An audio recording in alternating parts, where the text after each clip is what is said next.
Welcome to the Deep Dive, where we cut through the noise to get straight to the most important insights. Today, we're taking on one of the NFL's most consistently, fascinating franchises, the Pittsburgh Steelers. We've compiled a stack of sources, season previews, training camp reports, you name it, to give you the ultimate 2025 season outlook. That's right. And for years, the Steelers have been almost famously predictable. A solid regular season, usually somewhere around 10 wins, often gets them a wild card berth. And then, usually a quick exit. Exactly. They haven't actually won a playoff game since 2016, lost their last 5 postseason matchups. But this year, it feels different. Our sources are all pointing to a front office that is definitely going for it. Okay. So our mission today is really to unpack what going for it actually means for the 2025 Steelers and what you should, genuinely expect from this much changed team. Okay, let's dive right into this offense because seismic shifts, that might even be putting it mildly. We're talking a complete gutting of the quarterback room. Again, second year in a row. Right. Wilson and Fields, both gone. And after months of speculation, drama, they landed a very big name, Aaron Rodgers. Now, he's 41, soon to be 42, coming off that Achilles. Why Rodgers? What does this really signal? Well, what's truly fascinating here is that Rodgers, despite, the age and coming off that really significant injury in 2024, he signed a 1-year deal. 1 year. Wow. That just screams 1-year Super Bowl window. It's a clear, very high-stakes bet. And while the hope is, okay, he's another year removed from the injury, maybe he's back closer to 100%, our sources do note that even before the Achilles, his 2022 and 2024 campaigns were statistically among his worst. A notably higher number of interceptions compared to his prime years. So, this isn't the same Rodgers from 10 years ago. Right. But the Steelers are clearly betting he has one more elite season left in the tank. And Mason Rudolph is back. Yeah, Mason Rudolph rejoined the team, gives them a familiar backup presence if needed. But let's be clear, this is Rodgers' show. Okay, so Rodgers isn't the only new face in this all-in push, though. Yeah. The receivers saw a huge shakeup, too.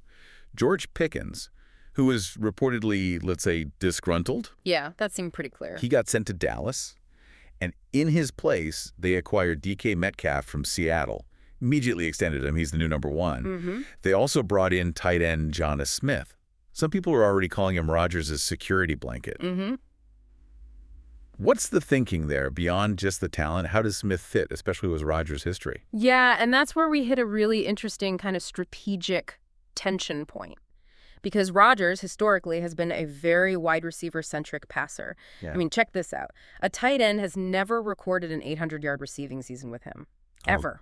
Wow. Yet, Jonas Smith had, 884 yards and 8 touchdowns with Miami last year? That's impressive. Yeah. And Arthur Smith, the new coordinator, he's known for his heavy tight end usage. That's his thing. So potential clash there. Exactly. The question is, does Arthur Smith try to force the issue, adapt Rodgers to his scheme, or does Rodgers just do what Rodgers does, favor his wideouts, and maybe Smith is underutilized? That dynamic could really define their passing game this year. And Metcalf. Well, with Metcalf, that 60% catch rate is something to watch. For a number 1 receiver for Rodgers, accuracy, high completion percentage, that's usually key. So it adds another layer. Beyond Metcalf, sources highlight Pat Freiermuth. He had a career-best 65 catches last year. Okay. Roman Wilson, who missed most of 2024, injured, and Calvin Austin III are the other main options there. So Rodgers gets new targets. Yeah. What about the run game? Because you need that balance, and there have been big changes there too, right? Najee Harris is gone. Yep, Harris is out. Opens the door for Jaylen Warren to take on a bigger role. Can he handle a full workload, though? And what about the rookie, Caleb Johnson? Yeah, you're right to point that out. Warren brings fantastic pass-catching ability. That quickness is obvious.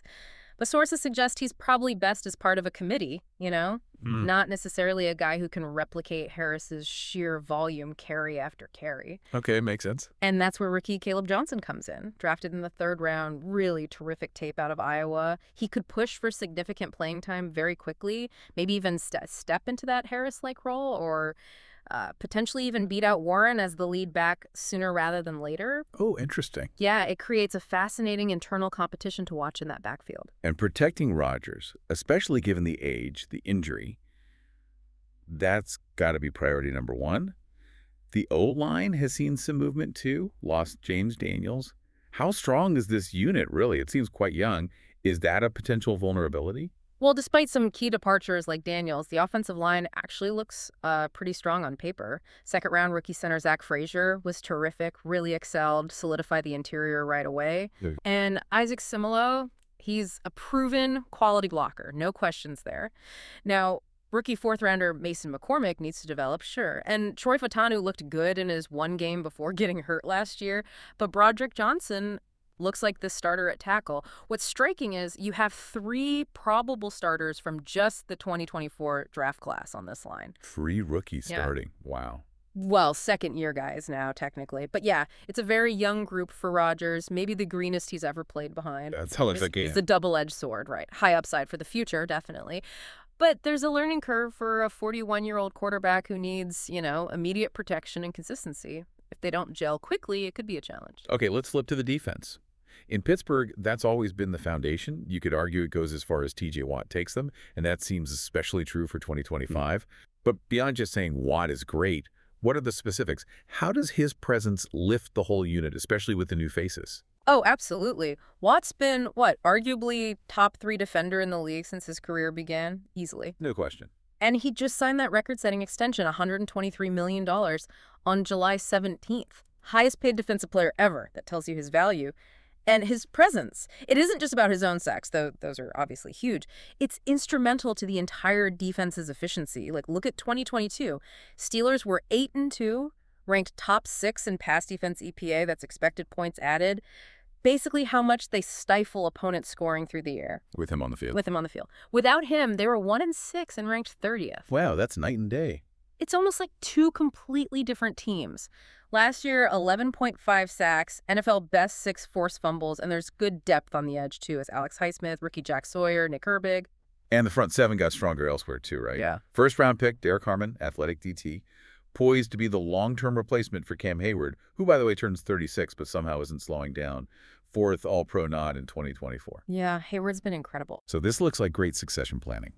Harmon learns from Cam. It really is the best of both worlds. You get an immediate impact player, potentially a future cornerstone in Harmon, and you let Hayward keep playing at a high level, provide that veteran leadership. It's smart roster building.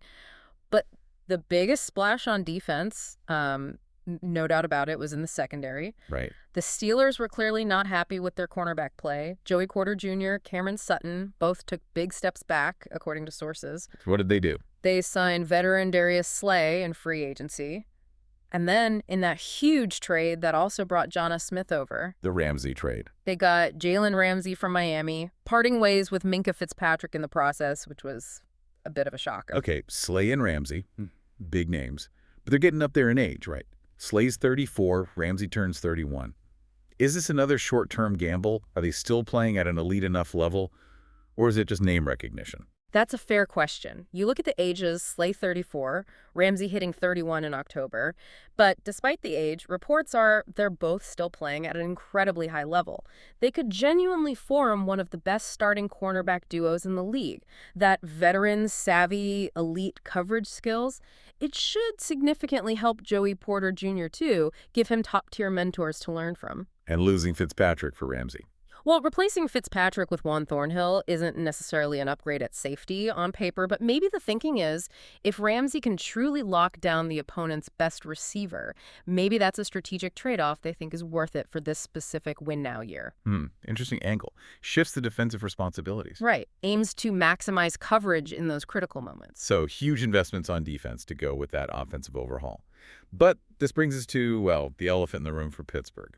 The playoffs defense. Indeed. Because no matter how good the Steelers' defense looks in September or October, they have had just horrific defensive performances in the playoffs recently. It's been bad. They've allowed at least 28 points in 6 straight playoff games. That's the longest streak in NFL history. By 2 games. 6 straight? Wow. And one source pointed out, Julian Edelman even criticized Tomlin's defense pretty harshly, said they run the same scheme, predictable in the postseason. His quote was something like, "You knew exactly what they were doing, and they still do what they did." Ouch. So this unit, despite all the talent, new and old, absolutely has to prove it can clamp down and win big games when it truly matters, especially against the AFC big boys like the Chiefs or Bills. This is the ultimate test of their whole going-for-it strategy. Okay, shifting from personnel to performance. Training camp opened July 23rd at St. Vincent College. Seen some early action. They kicked off the preseason August 9th, beat the Jags 31-25. Right. Mostly Mason Rudolph and Skylar Thompson at QB in that one. Rookie Will Howard was out with a training camp injury. Next up are the Bucks on the 16th, Panthers on the 23rd. How are these early looks shaping up? Especially for Rodgers and that young O-line. Yeah, these preseason games are absolutely critical for building chemistry, gelling. Rodgers hasn't seen much action yet, as expected, but the reps for that young offensive line, invaluable. We're watching to see how quickly they develop that cohesion, that consistency. And look, the win over the Jags, even in preseason, it's a positive sign for Arthur Smith's offensive scheme taking hold. The focus in these next couple of games has got to be minimizing penalties, creating clean pockets for whoever is back there, and establishing that run game. That's crucial for their identity. And the Howard injury. It's a setback for his development, sure, but the main focus remains getting everyone else ready for week 1. And speaking of week 1, let's look at the schedule. Because on paper, it actually looks like it breaks pretty well for Rodgers and the Steelers early on. Gives them time to settle in. That's the assessment from our sources, yeah. They start week 1, Sunday, September 7th, against Rodgers' old team, the Jets. Oh, drama right out of the gate. Yep. Then their home opener is against Seattle on September 14th. Week 4, they're in Dublin for that international game against the Vikings. This early stretch, includes against the Patriots, the Browns. It offers a real opportunity for Rodgers to settle in, for that green O-line to build cohesion, for the new defensive pieces to learn to play together. Right. There are definitely quite a few winnable games in those first 8 weeks. That'll be vital for building momentum. Okay, but the back half, that looks like a different story. Significantly tougher. We're talking road trips to the Chargers, Bears, Ravens, all in December. Plus, home games against the Bills, a rematch with the Bengals. It gets brutal. 4 of their final 6 games are against teams that made the playoffs last season. They also host Miami on Monday night in Week 15, tough trip to Detroit Week 16. How does this December gauntlet impact their playoff hopes, especially with that one-year window pressure? Yeah, that late season gauntlet is absolutely critical. It could easily make or break their whole season. They really need to capitalize on those early winnable games you mentioned, because December is just a different beast entirely. Right. Facing 4 playoff teams in the final 6, plus tough games against the Dolphins and Lions. They'll need to be firing on all cylinders when it matters most. It's a true test of whether this all-in approach has actually created a team capable of contending with the AFC's elite. And for a team relying on a veteran QB, older defensive stars, late-season health and depth are going to be absolutely paramount. So what about overall predictions then? Sounds like there's some disagreement among our sources. What are the experts actually anticipating? It's definitely a mixed bag, which honestly reflects the uncertainty around this whole bold experiment. While one source we looked at projects an 8-9 record. Below .500. Oh. And the Tomlin streak. Potentially. But others anticipate another winning season, maybe 9-8, maybe 10-7, which would extend Mike Tomlin's remarkable streak of never having a losing season. The sports books, for what it's worth, have the over-under set at 8.5 wins. Suggests the market is a bit hesitant despite the big names. Okay. But the Super Bowl odds, I think, really put things in perspective. Steelers are at plus 3,500. And the favorites. Favorites like the Bills and Ravens are way down at plus 600. That's a huge gap. Yeah, massive. It suggests that, okay, maybe they make the playoffs again. But winning a wild card game, especially against a top AFC team like the Chiefs, Bills, or Ravens, that is far from a sure thing. The big question is just whether the sum of these parts can finally overcome those historical playoff struggles. And for you, our listener, if you want to stay on top of the Steelers' full schedule from preseason through the 2026 NFL playoffs all the way to Super Bowl LX in Santa Clara, California on February 8th, 2026.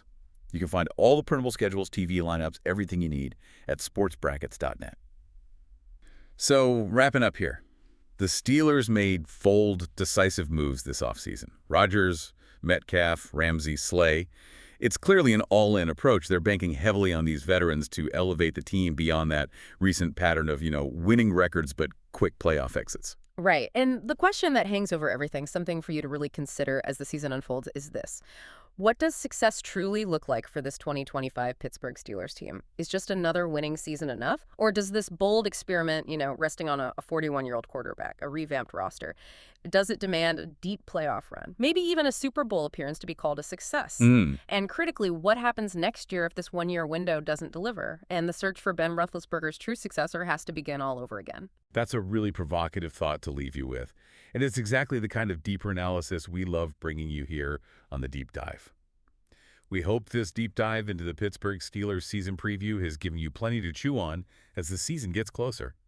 Join us next time for another insightful look into the topics that matter to you.